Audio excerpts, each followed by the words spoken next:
Good evening, everyone. Thank you for joining us tonight. My name is Leonard Levy, and I'm a member and trustee of the Explorers Club.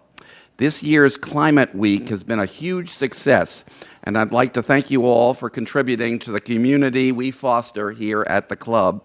And of course, Dr. Alex Moore for organizing this exceptional program.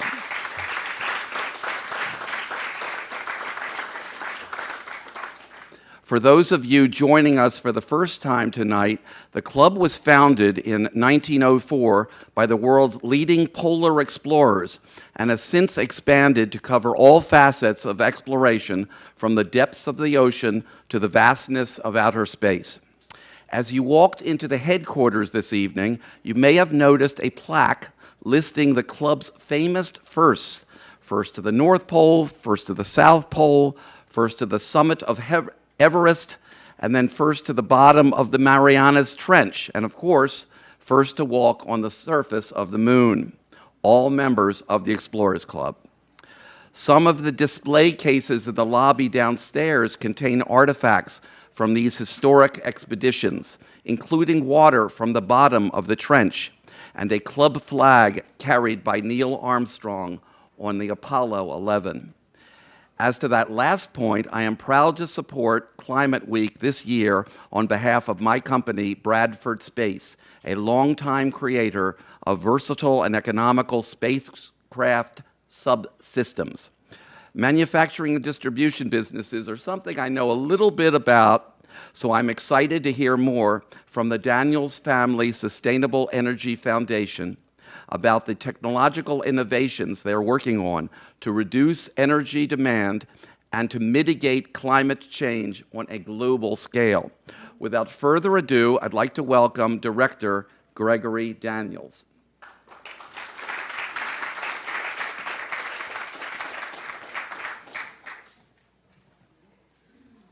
Thank you very much, and good evening to everyone. Thank you for having us. I don't know about you guys, but it seems to me that all I hear about lately is the weather, and it's not good. So what we'd like to do today is take a little opportunity to share with everyone here and around the world what we are doing at both TMX and the Daniels Family Foundation. I'll talk a little bit about our company and our foundation. Then I'll go in to a little bit of the history that brought us here to this point. And then we'll go through some foundational information that will hopefully bring you all along the same road that we're going down to try to solve this really dire situation. So my father, Bill Daniels, and myself, we've been exposed to building material sciences over the last probably 40 years. We kind of got into it by pure happenstance, but it's become, over time, truly a passion of ours. And I think it's timely in the sense that we're taking our resources and our experience and trying to focus it on something that will benefit not just someone with a home on the golf course in Phoenix, but someone who might live at a little less means in another place of the world, which is well on its way to becoming uninhabitable. With TMX, we focus on building materials, and in that, we learned a lot about the history of home building and the way homes have been built over time. Many years ago, 1,000 years ago, we've always wanted a home, right? We've always had a shelter. And those have taken many forms, from thatch roofs to tile roofs. One key factor has always been the free flowing of air in the structure. So ancient roofing in Europe and other areas of the world was handmade with clay tile and laid across a roof that provided a protective barrier for the occupants against the wind, rain, sun, and things that they had to deal with. Bring it up to about 100 years ago, And home building relied on a lot of resources here in the United States, and the U.S. Department of Agriculture Forestry Division did a study because they wanted to see, hey, we're using a lot of wood in building homes, and what can we do to make sure that we preserve our renewable resource that they call wood. What they came up with is interesting, and they said one of the most important aspects of any home building was ventilation. So in the attic, where you have roof trusses and other elements, you needed to allow air to flow freely through that space because the inhabitants of the home, as they're living and cooking on the stove, washing their clothes, and living, all those byproducts are in the living space. They go up through the ceiling into the attic, and they need to be expelled into the environment. That maintains a healthy living environment. So ventilation was the key. Fast forward to the early 70s, and some of you might remember the energy crisis. I was very young then, but I remember odd and even days at the gas station. So it was a big thing. It affected everyone. And what happened is, here in the United States, we kind of changed. We had a phrase, build tight, ventilate right. So we closed the structure. We didn't have an open roof deck. We put plywood sheathing on it. We closed that space. We made the windows more efficient. We sealed them. So there wasn't a free flow and exchange of air from the inside of the structure to the outside environment. So what did we have to do? We had to add attic ventilation, where they cut holes in the roof deck and installed products that allowed air to flow freely within and out the attic space while not letting other things come in. And basically what we had done by then is kind of try to cool the structure and use passive ventilation to do that. There are minimum requirements, and this is all built into the building code. But what happened after that, currently, is it's not enough. It's getting hotter. So we can do a couple things. We can add more vents, but it's just not enough. So what do? We add air conditioning, and we condition the space. We can add mechanical extraction in the attic. But all this is still not enough. So let me see if I can get this going. Yes, we do want the presentation up, thanks. So what we've done at the Daniels Family Foundation at TMX is we've developed technologies, patented technologies that kind of give a kickstart to this whole process. But before we go into that and what we've done, probably a little bit of background so everybody, we can all be on the same page with respect to what's going on. So here's a slide showing the use of air conditioning and energy expenditures in a number of areas in the United States. So you can see that predominantly we are in the southeast, southwest, what we call the Sun Belt, and that we have a lot of air conditioning there, and that's how people keep their home cool. But as population grows and we get higher density, if we just put more air conditioning in every home, that's going to have a tremendous effect because air conditioning uses power. And we're the U.S., there are regions across the globe that are facing the same issues. And so what we want to do is look at that. One solution is renewable energy, right? That's what we're being told. But the problem is renewable energy, from what I can understand, is tied to finite resources. And at least at this point, that's a problem, highly problematic. You can't ramp that up fast enough to meet the insatiable demand for natural gas and oil. Things that are used to generate power to power your home, your lights, your air conditioner, and your car. These renewable energy sources that rely on things like lithium come at a high environmental cost. So deep sea mining, strip mining, things like this to get this material, lithium, from the earth to be processed to go into solar panels and such is one possible route, but we don't think it's the best solution. 40% globally, 40% of energy is used for buildings. So we're mining all this stuff. We're using coal. We're using other things to generate electricity that's being used to cool buildings. As population grows, demand increases. If you look at other areas in the world, which we will look at in just a moment, it's just not going to work because we can't generate more electricity to have more air conditioning and maintain a healthy planet. This next slide shows on a global scale the red areas where it's very challenging because it's hot 3 to 4 months out of the year, and in some places 9 months out of the year, and it's almost uninhabitable.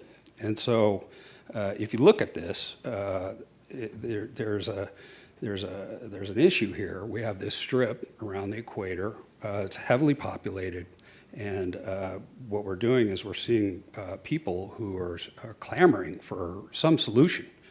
And while they're not as close to air conditioning every home as we are, if they do, it's going to be a problem.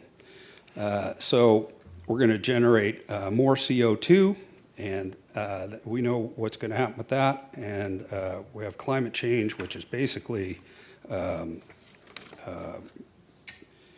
instability in our environment. We're from California, and what we hear about now is heat waves, wildfires, things like this. This is what's prompting us to action. The next slide shows current percentage of air-conditioned homes. You can see that the United States has probably 90% of the homes or more with air conditioning. In these other developing areas, if you take India and Indonesia, a very low percentage, but what we have is billions of people in those regions. As it gets hotter, they're going to have to do something to survive, or those areas will become uninhabitable. Their solution? Air conditioning? I hope not. We have China. 60% of homes there are air conditioned, but 3.5 billion people, it's a problem. So they'll ramp up if they can, but they don't have the grid to support the electricity required to get to each of their residences, their homes, and power the air conditioning. So it's going to be a problem for humanity. It's going to be a human issue. They're not going to be able to survive.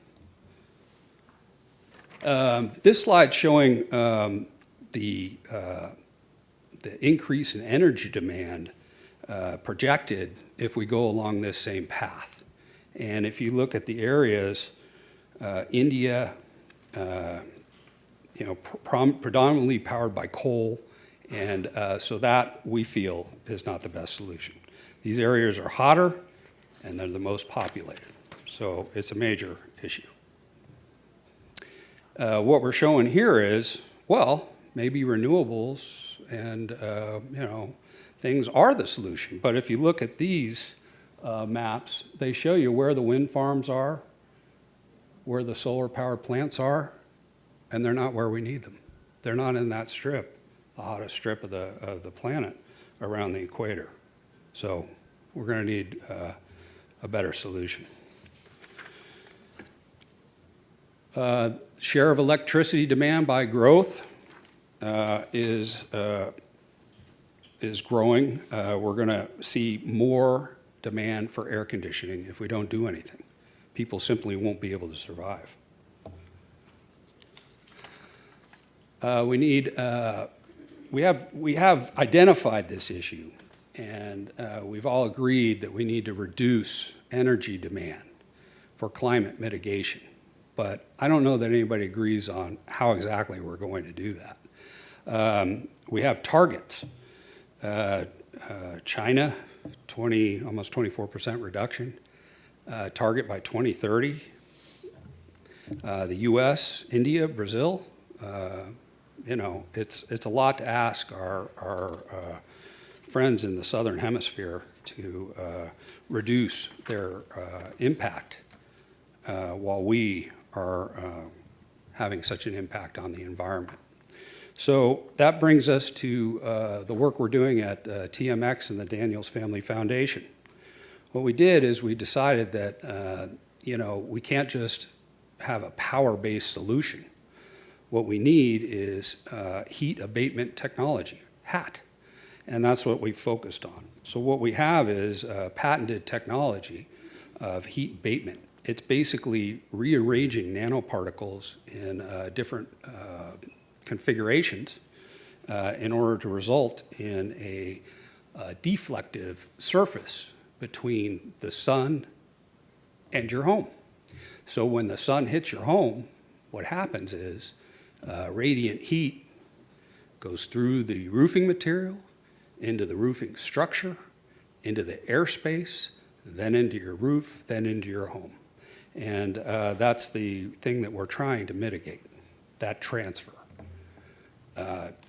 What we have is similar to sunscreen. If you know how sunscreen works, you kind of know how our technology works. We're improving the performance and the durability throughout the day of the building materials that are on your home. Now, HAT, heat abatement technology, reduces the need for air conditioning. And it doesn't eliminate it, though, so that's what we're saying here. And how does it do that? Well, the items that we've created, they work kind of like white paint. I mean, you look at Santorini, right? They painted the whole thing white, and that's their way to mitigate, part of the way that they mitigate the heat transfer into the living space. But just white paint reflects, but we have our materials that are kind of like white paint, squared. So it has a better performance than just white paint. Here we are, we're showing you our materials can be applied to many different elements of the building envelope and your home. The roof, the walls, furniture, windows, things like that. Can be applied to any surface. So the materials that we have are interesting, and then what we did is we took the time to show the performance. So what you have to understand is that what we're focusing on when we rearrange these nanoparticles in a binder is that we're focusing on different areas, different climates, different latitudes. And what we've done here is we've created a test model to demonstrate the efficacy of the material. And so what you see here in the upper left hand is our test model, and we've measured over a time period the temperature differential on a partially cloudy day is this chart, and temperature difference throughout different times of the day. We've gone through cloudy, partially cloudy,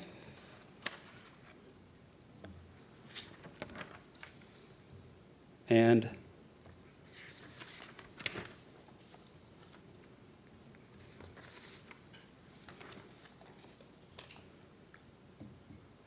there we go, sunny day.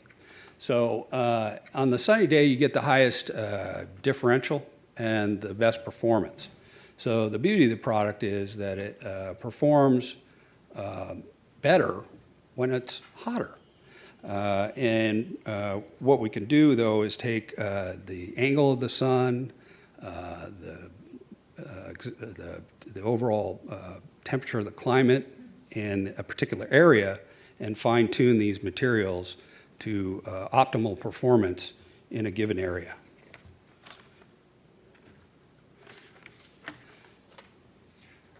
Just a little summary on the mixing techniques. Basically, we've done an acrylic-based coating and various light-diffecting substances, which are rarely available: barium sulfate, titanium dioxide, calcium carbonate. These are all mixed in a proprietary blend and used in a mixing process. And the result is that unlike white paint that just reflects the light, we can see using instrumentation that our product is reflecting invisible light, IR light, across the full spectrum. And so it's performing better than what you would think in terms of white paint. Here's some of the results shown in our patent. What we have is, first, on the left is just standard materials generating poor performance. Then you have cool materials, such as white paint. It gets a little better. But you can see with the deflective technology the difference. It's remarkable. So what does this mean? Well, if we can use these super deflective materials that we've generated to coat your home or your structure or the roof on your shed, whatever you call your home, what we can do is we can reduce the heat transfer from the sun to the building materials that are covering you and providing you shelter into your living space. And just theoretically, if we could put this across the United States, we would have some pretty incredible results. These would be reductions in terms of equivalency.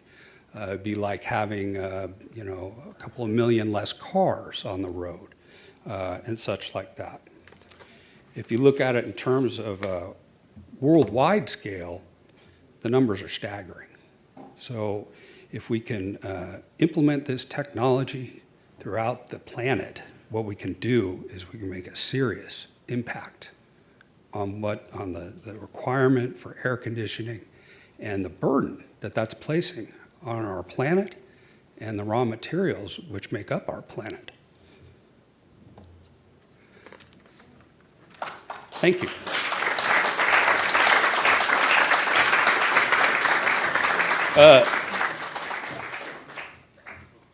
I think now we'll open up to questions, discussion. Okay.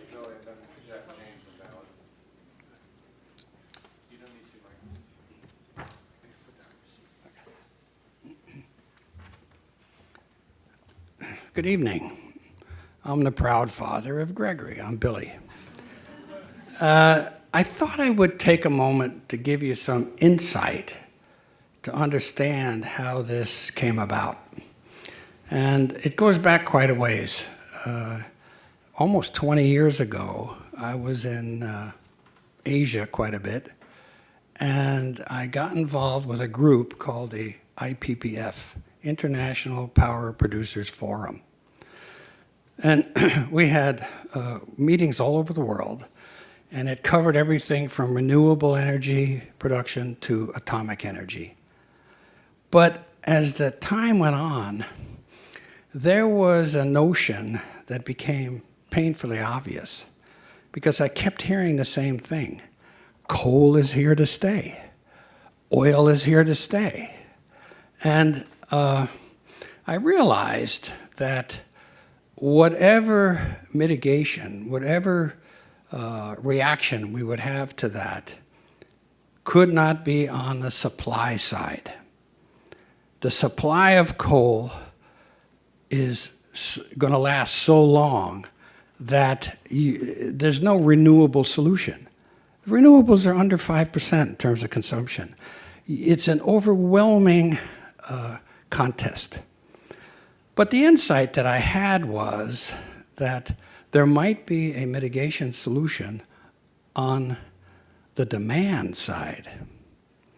What could we do to reduce demand? Well, you may not know this, but the energy that it takes to remove oil and coal from the ground consumes a substantial portion of the resource. It could be 50%, it could be 80%, but it's a substantial portion. Once that resource is made available, you then go to the turbine production of electricity. Well, that takes 50 to 80% of the resource potential of that item. And then, if you do the math, you're looking at how much net energy do you spend when you flick the light switch in your house, in your room.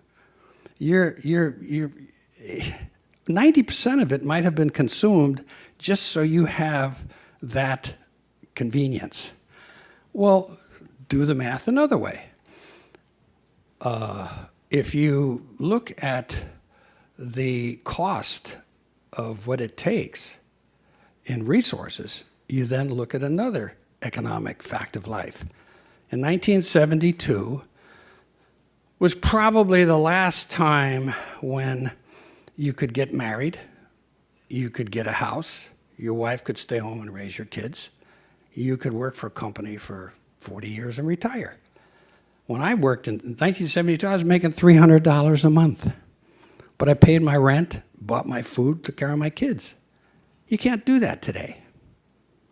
So the increase in consumption of the resources and the increase in the cost of living have really made us realize that we're in an impossible dilemma.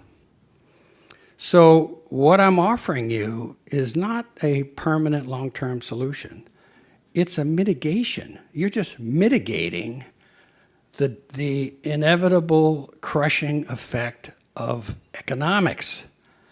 And so if you look at what we're doing, it's essentially an idea that came about because it's better than doing nothing. And I can't compete with the energy resources that control the world. So that's essentially how this came about. So my son and I are both lawyers. So what do you think we did? We decided to figure out what our remedies were. So as an attorney, I obviously am aware of the value of intellectual property. So I paired with a physicist from Stanford and developed a patent portfolio that I submitted. And those patents were issued beginning in 2018 and 19. So we have a portfolio of rights to make this stuff. And then at this point, from what Greg explained, we now have houses that are closed in. Why do you think they're closed in? To preserve the amount of heat and air conditioning that's generated by fossil fuels. So what I suggest is that by telling you anecdotally how I came to this position, you would appreciate that this solution is at best a mitigation, but we don't really have any other alternative today. Nobody's offering us anything. And it doesn't seem optimistically going to change. And so I wanted to invite you to understand this evening and tell you that we've been doing this for 20 years. And 20 years ago it seemed bad. Today it seems worse, and who knows what's going to happen tomorrow. And so I appreciate all of you coming to hear what we have to say because we do invite participation. We do invite cooperation. We are delighted with the colleagues that we're making. And it's a great opportunity for us to basically share what we've been doing. So we are in the roofing business. So you should understand that the first endeavor was to protect the inside of the house. But once you close in a house to save money, you automatically create problems with heat. And so now we got into the heat abatement business. So if you take the technology that we use for ventilation, and we have patents to ventilate the roof as well as the house and the foundation. So now we're interested in an idea that's closer to the idea of insulation.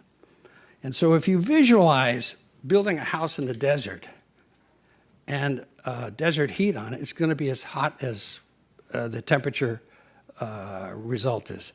Put the same house under a tree. You will get an effect without any technology that reduces the heat. So the heat abatement technology that we're promoting is essentially a chemical tree over the house. And so I wanted you to understand the fundamentals of what we're talking about. Because the opportunity to deploy this technology also requires one more anecdote that I want to share with you. Most of the people, I won't tell you what the number is because I don't know, but a large number of people on Earth live on $2 a day. And so we made a calculated decision not to patent outside of the United States. And so you may not know this, but Jonas Salk never patented the polio vaccine. And when I understood that, I took a page out of his book and said, I'm just not going to patent it out of the United States. First of all, we're the consumers. We're the richest country in the world. And if we can reduce the effect of air conditioning, good. So rather than sell the technology to other countries, we are promoting the idea of giving it to them. So there are ghettos in South Africa being painted white. There are houses in other cultures being painted white. Well, nobody's going to have a white world. Not going to happen. So what we're doing on a day-to-day basis is developing color. Browns, black, green, tile, all these different colors. But they all basically lend themselves to be adapted to what we're explaining to you tonight. So I thank you very much for your attendance and your attention.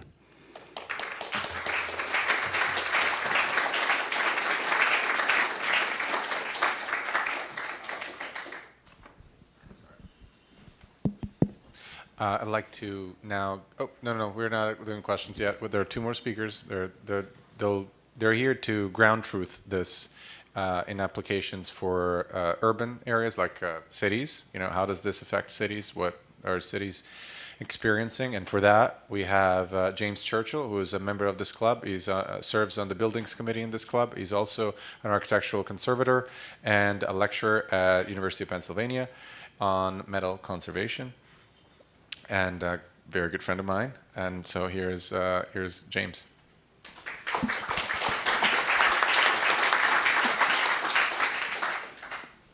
So, yeah, this seems to be working. Hello, everyone. So yeah, I think there's absolutely no doubt that heat abatement technology is essential. Maybe not many people know this, maybe they do, but the highest death rate in the United States from climate change is from heat, by far. And when we think of disaster, you know, with hurricanes approaching Florida as we speak, of course, these are disastrous for the built environment, but generally lives lost are fairly low.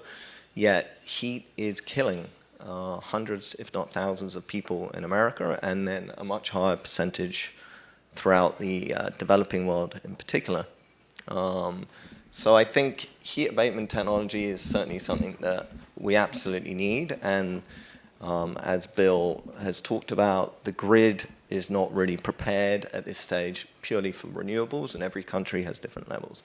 So I think for me, what's so important about this product is we need to look at it from a systems kind of level thinking.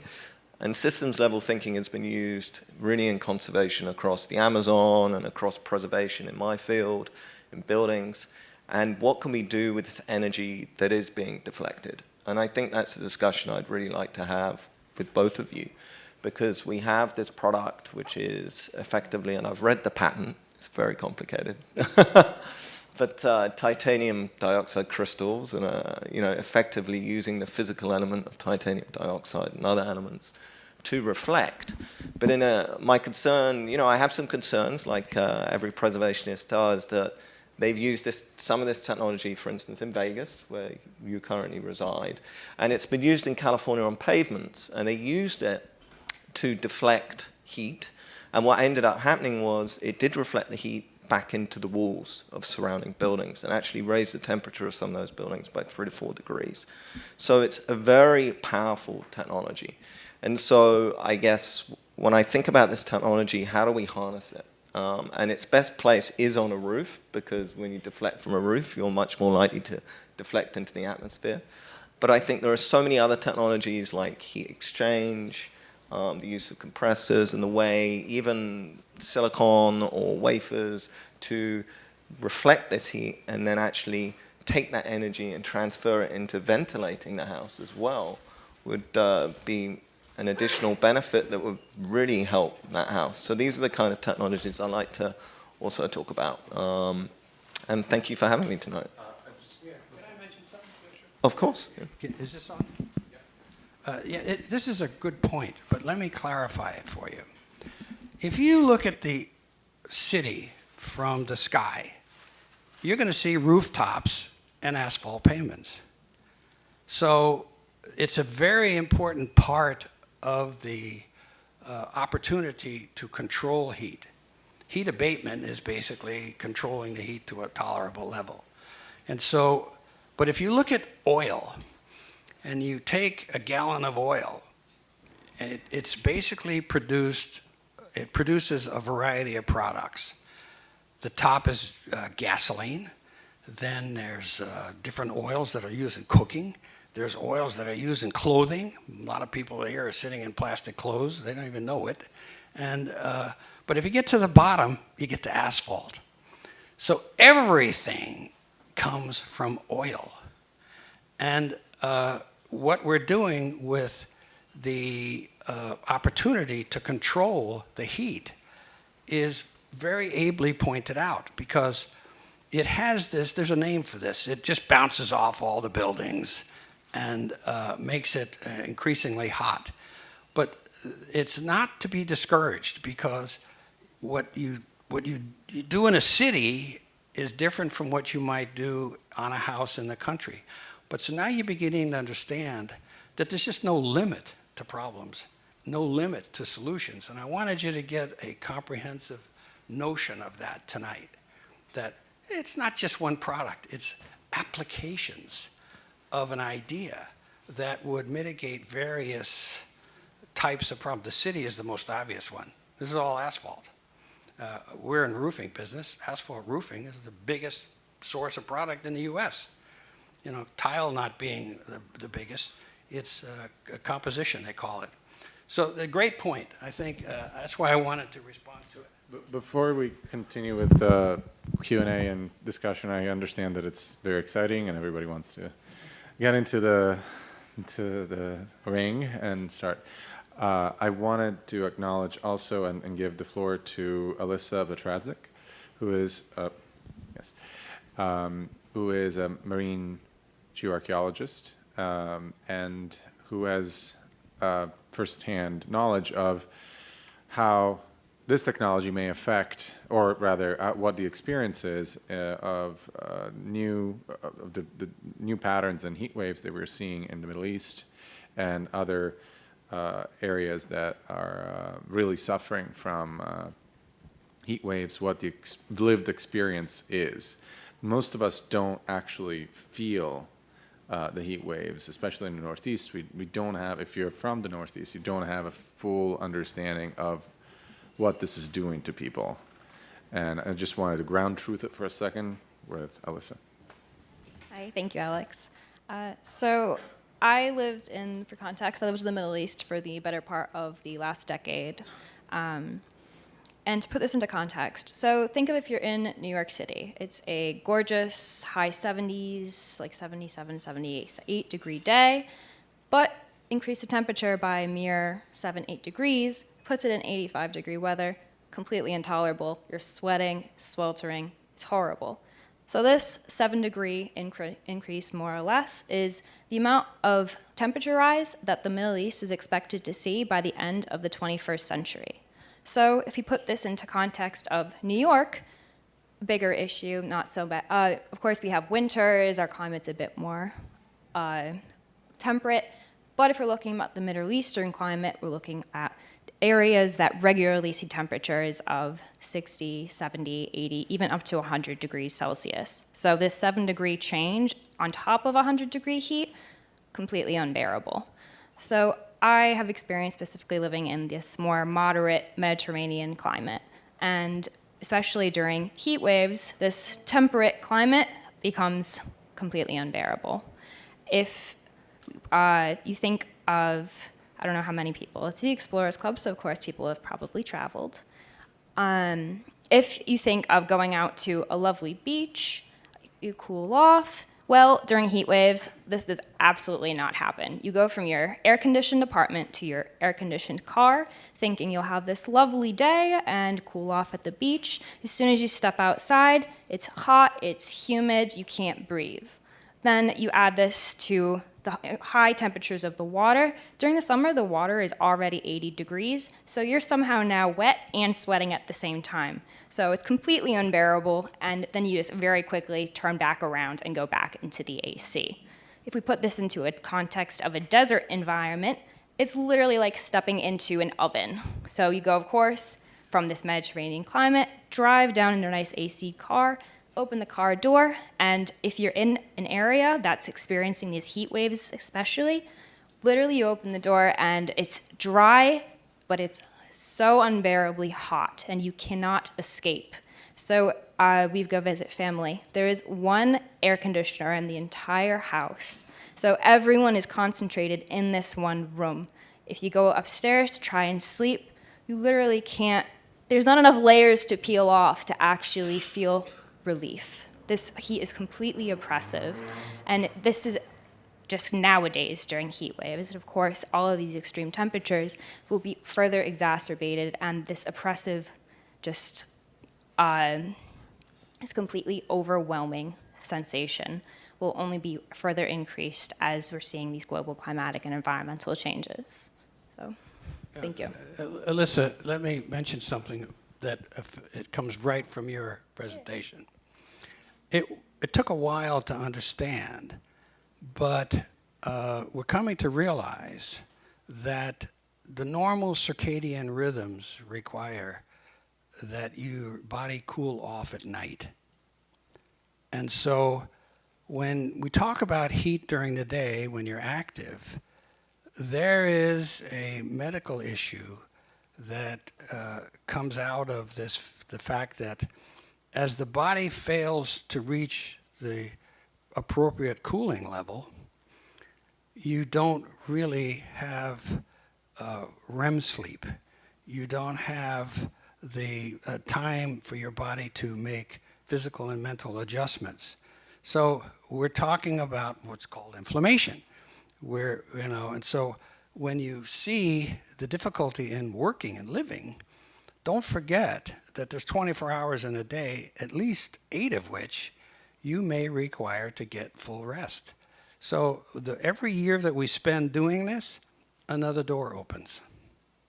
I wanted to share that with you because it doesn't really seem possible to solve all these problems.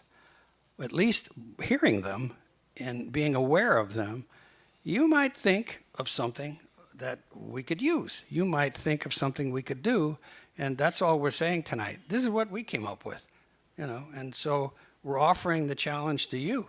It doesn't matter what it is. It took me 20 years to do this. Who cares? It's hot. James, did you have or can we go to the public? Okay. So we'll now take questions. I was at a presentation, and there's a group that's put together, and I don't know if you've seen this film that NASA took of the Arctic Ocean and the retreating sea ice, and it's basically pumping out and disappearing now, and that's one of the biggest heaters of the planet. But the foundation was trying to put sand or glass beads on the multi-year ice so that it would reform this reflective area on the pole, which would have a significant effect on mitigating climate change. So I don't know, glass beads or sand, I don't know what the efficiency level is and whether you could get it up into the right place.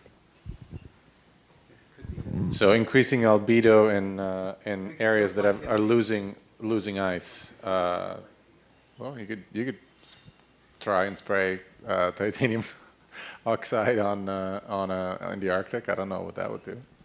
I think Probably to put it in environmental perspective, problem. Find out. I think if, We could try it. I think even at the Jersey Shore, when they dump sand, it costs several million just to reform a single beach. So I would have thought that trying to put sand or glass beads in the Arctic would be a multi-billion-dollar proposition that would have to be taken up at a government, such a high government level, and its chemicals. What impact would it have? And again, it goes back to my conversation about, and actually you said it, it's very important to think about every condition that we place these components, because a highly dense urban environment, if you put a roof that's reflecting heat onto another roof, then you're just creating another problem, as you talked about. So it's really about where do you place this, how do you use it, and how do you harness it. And I think that's dependent on every single scenario. And I think that's what the Daniels Foundation are working on. So. Hi, William Rahm. How does your product differ from Professor Ruan, who recently developed a super white paint that at 0.15 millimeters reflects 98% of the sunlight, and you have nanoparticles of barium sulfite and titanium dioxide and a third compound. How do these differ? And have you been in touch with this super white paint at Purdue? Can I answer? Yeah, I'm very familiar with them. You're talking about Purdue. Purdue University has a team, and they got a lot of publicity on what was called the whitest white. And it was the most deflective white. You wouldn't know this, but there's a German company called STO, S-T-O, who came up with the blackest black. And so what I suggested earlier is that to deploy the technology, we're not going to paint everything black, we're not going to paint everything white. So the basic solution that was discovered in Purdue was the result of 7 years of experiments, just mixing and mixing and mixing and mixing. And the patent applications that were applied for were denied. They lost in China, and I think they lost in the European Union, and the American Patent Office hasn't done anything with them. But not to be discouraged. So what I'm suggesting tonight is we're just suggesting a few obvious alternatives. We're telling you anecdotally what we think is happening. But so I'm not, I was disappointed with the results in Purdue because, you wouldn't know this, but my patents were issued before theirs. So technically their patent reads on mine. That means if they get a patent, great. But they have one formula, which may be one of thousands. So the whole purpose of this gathering was to at least give you a very clear suggestion that we have to find a solution. And there's no one solution. There's no one product. And so if there's a collective wisdom, if you believe in that idea, it's going to take everybody's effort. So we don't consider them adversaries. You know, they did 10,000 experiments. Great. you know. But, so I do know that, I know them very well. I was in talks with them 2 or 3 years ago. And so, great question, thank you. Other questions? Hi. So in your presentation, you spoke about how so much of the energy consumption and the electricity we use comes from actually getting the materials like coal out of the ground. And in your product, you're using, very, I want to say more rare resources like titanium. And I wanted to ask, how are you sourcing your materials and how much of, how are you making sure that's sustainable? And, talk a little bit more basically about how you're sourcing your materials and how much energy is going into that. The best answer I can give you is a simple cost-benefit analysis. If you look at the EV vehicle, electronic vehicles, the theory is that they will not consume gasoline. But the fact is, the materials that it takes to make those cars are enormously expensive and limited. Lithium, for example. And so you're really asking the same thing. You're saying, well, how do we know you're going to be able to make this cheap enough to deploy it effectively? And one of my first answers to you was, we're going to give it away. No one's going to sell paint to a ghetto in South Africa. And there's an organization in the Philippines I'm familiar with called Gawad Kalinga. And the way that works is somebody buys 10 acres, they buy a pile of cinder block, they buy some sheet metal, and they give it to the people who want to live there. And the people come in and build a house. And when it's done, there's 500 houses made of cinder block with a corrugated metal roof. Can you imagine anything hotter? So paint them. Coat them. So it's always going to be cost versus benefit. And great question, and I don't have the answer. I know that the alternative will cost more. I don't know. I know that. There's one in the back. Hi, sorry, from the business point of view. A few questions. Are there any competitors? Oh, well, they're very short, little, like, Yeah. are there any Answer no. competitors? No. Do you have patents? Yes. Is it low cost? Yes. And I'm giving how it much away. have I you can't already, get any cheaper. How much What? are you already selling it for now? Well, we're not doing that. We're actually active manufacturers of roofing. We're in the roofing business. And so our first business initiative would be to coat the roofing that we already work on. And that's all I can tell you. The rest is proprietary. But you're absolutely right. So we're on the way to deploying it ourselves, and it's self-funded. I mean, I'm financing all this. But eventually, when it's open to the public, who knows? That's what I kind of wanted to know, if you're infusing your paints into, if you're infusing the paint into the shingles, is it something you paint on the surface of Good an question. existing Let me house? answer the question this way.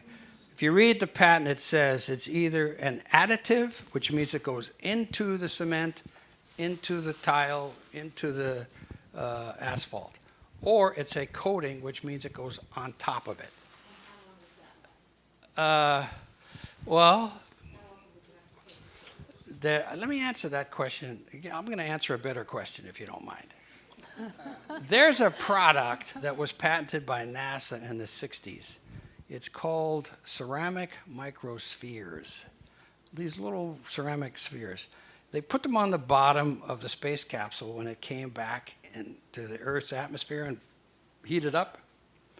So the patent expired, and that was years and years ago. And there are companies who sell basically the same stuff. They spray it on the roof and the whole house. And they give you a warranty. And the warranty says this will last 25 years on one condition. You have to recoat it every 5 years. Now, between you and me, does that sound legitimate? I mean, there's no proof that it does anything. You can't compare the bottom of a space capsule coming back with a house in Mississippi. So nobody knows the answer to these, but well,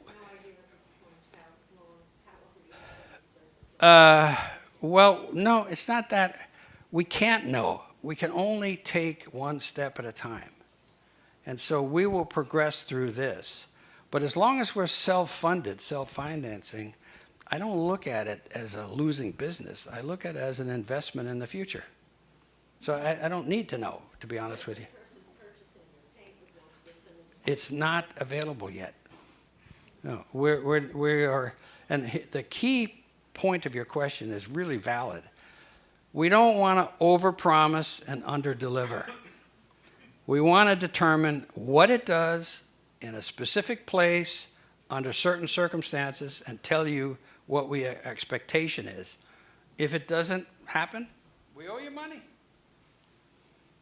Hi, my name is Shirley Han. Thank you for a very educational panel today.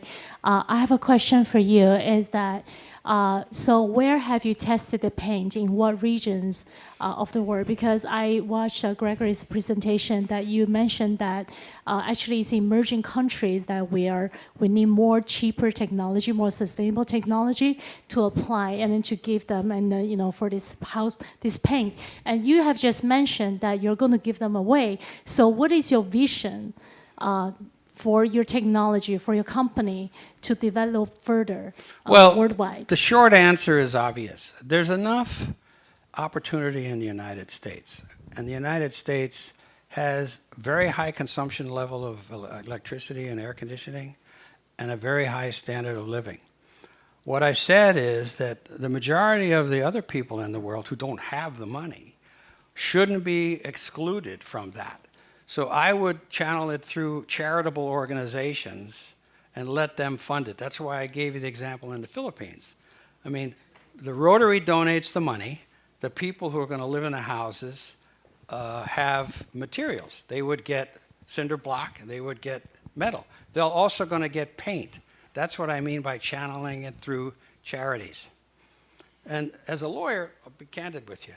You think I want to go to some country where business is done basically through a corruption? They have no judicial system. You got to pay everybody to do everything. I'm not interested. I'd rather give it away.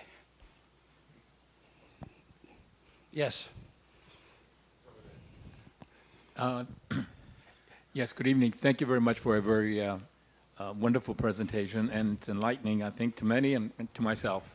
I was just curious, though, in many countries, such as Bermuda, the Greek islands, etc., they've been using lime for hundreds of years to paint their buildings or their homes white.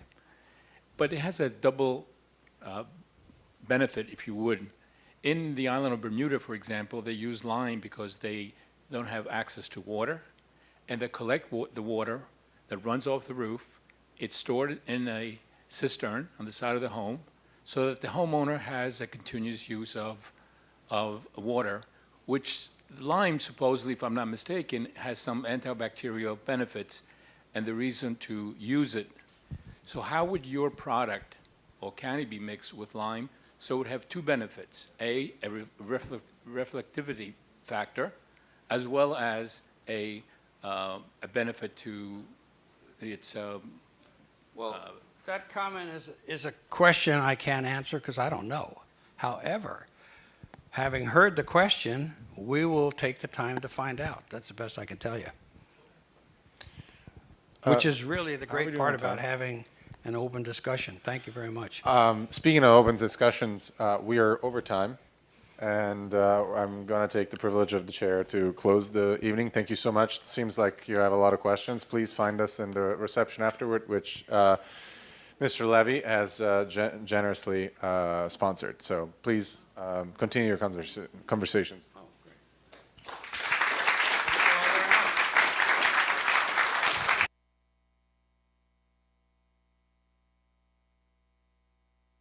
I just would like to thank our staff once again.